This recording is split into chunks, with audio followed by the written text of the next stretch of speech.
Hello, planet Earth. You look at Farpoint and we learned so much. It was a really good experience. It was, breaking new ground in virtual reality.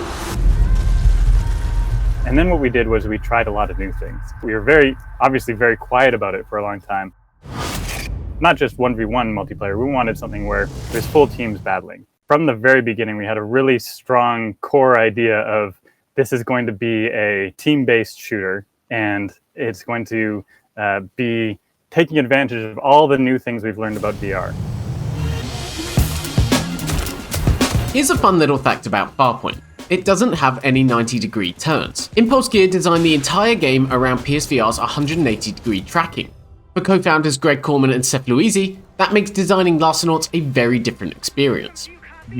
We had to design all of our levels to have 45-degree turns. So it's lots of, 45 left and right, but always trying to keep it centered on the camera so that you could actually play the game. You could actually play the whole game without using the right analog stick. That was specifically, as one of the first games coming out for PSVR and VR in general, really focusing on having that comfortable experience and making sure that the tracking was working as well as we could.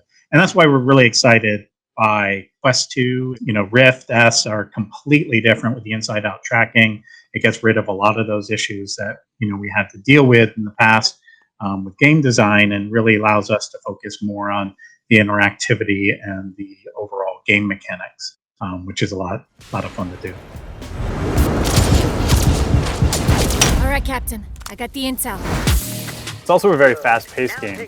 When you die, you respawn, and you got to find your team again. And so it's not just about some of these shooters are a lot slower paced. When you die, you're out. That's not the case at all here with Larcenauts. When you die, you're coming back into the game, ready to go. You've got evolving fronts. You've got more frenetic gameplay almost, where you want to make sure that you've got someone at your back, but you've also pushed ahead and gotten around to the side of a group of characters. And it can get quite hectic, but having that 6v6 gameplay brings it all together and allows for some really exciting matches. Impulse Gear itself is made up of developers that worked on some of the most famous military shooters. So why didn't they make one of those for VR? I worked on a lot of those military shooters in the past with SOCOM and MAG. So I had a lot of experience working on them. And you get to a certain point where it just comes down to having different weapons. And you get some of the different abilities, but you really, to be authentic to that type of gameplay, you can't really push it that far. So even starting with Farpoint, we were really looking at, well, what are some of these interesting weapons and different things that they can do in different firing modes, and how can we really break up the gameplay to look at, offering something new. I personally really wanted to take that much further with Larcenauts, where each character has their own individual abilities and that are very different from what you would get out of a normal strategy or military sim game. It's going to take a very long time to master Larcenauts. This is not a game where you play one or two rounds and you kind of understand the game. There's a lot of depth there between all the different abilities for all the different characters, their weapons. Their weapons have different firing modes and different abilities. So there's a lot of different ways that you can use all the different characters, and then how they work together as well. All right, I'll download the data. Now, you know what to do. Toretta! Soldiers, we need you here. So every weapon in the game is a dual weapon. We've got a more standard thing, like we've got kind of like an assault rifle type weapon, which has regular firing modes, and then when you overcharge it, it shoots a rocket that you can aim around. Like these are things that are not they don't exist in our world, right? These are not things that you would expect to find in a milsim shooter. That's why we're looking at expanding into this sci-fi universe where these things are possible. The drone is mine. We have grappling hooks all over the place. So when you're moving around the environment, you will see these grapple points that you can zip over to, and that allows you to get around the battlefield very fast.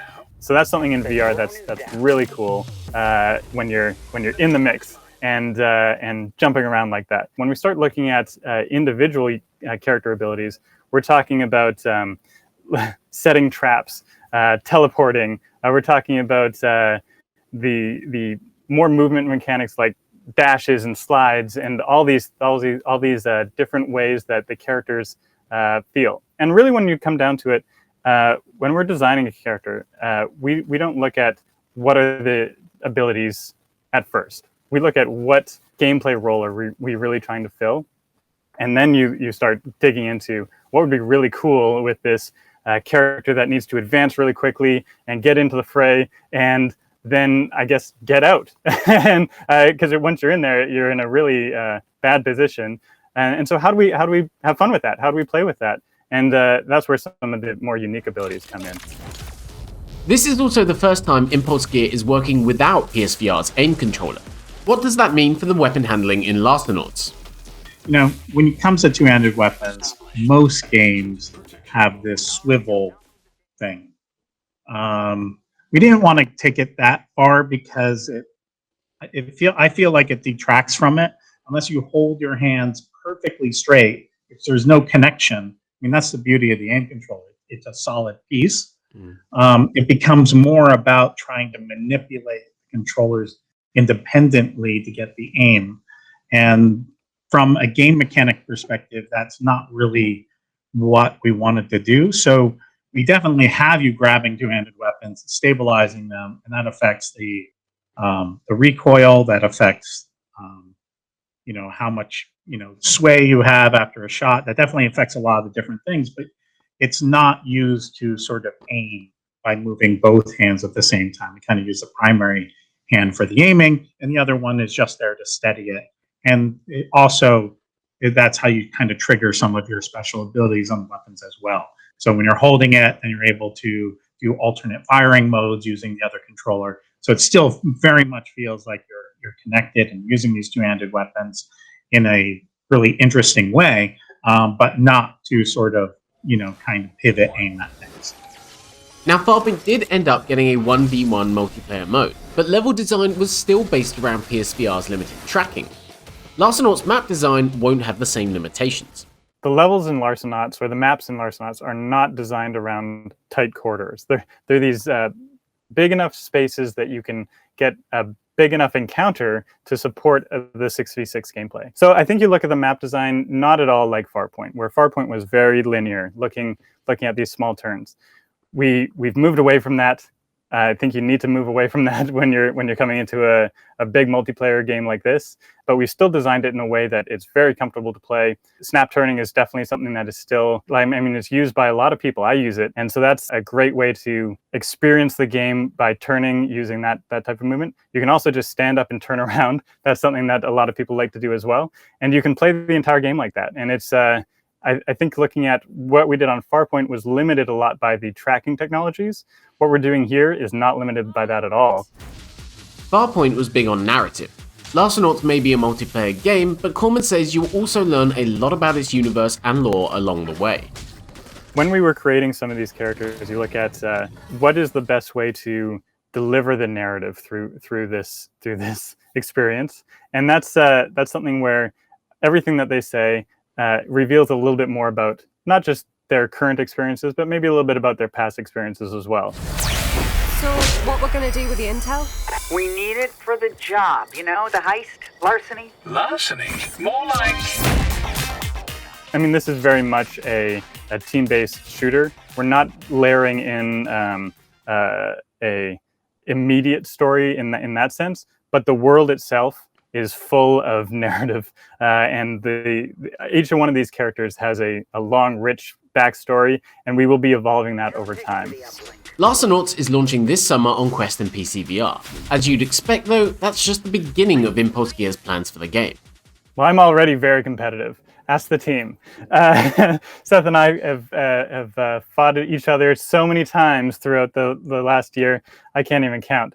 This is a competitive game. Very much so. That being said, it's also a game you can jump in and have fun, even if you've never played before. So I think on that front, there's a lot of opportunity. This is also a game that I think is very much a game that you will not master right away. This is something that you can get into, and even if you do master one character, we're starting out with 8 characters here, so there's a lot of ground to cover for people to get really, really good at this game. Ultimately, yes, Larcenauts is a very different game to Farpoint, but for Impulse Gear, it's all about pushing its core mission, to take first-person shooters to another level. It was very, very early on when we started Impulse Gear that we got the tracking working, and we were looking at something simple, something you just get in there and you're aiming a gun in VR or aiming this controller around, and it's so intuitive. It's so straightforward just to pick up this thing, look down the sights, and shoot. And immediately at that point, I know we were making a different game at the time, and I was thinking, this is how competitive shooters are going to be played. And I don't just mean competitive shooters like in VR. This is like competitive shooters should be played like this. It's so much more accurate. It's so much more visceral when you're in there aiming around and aiming down the sights. You just bring the controllers up, and it is a very very one-to-one experience. And I think people don't realize that until they get into VR and start playing it. We'll have plenty more on Larcenauts throughout this month on Upload Access. Make sure you comment, like, and subscribe to keep up with the latest.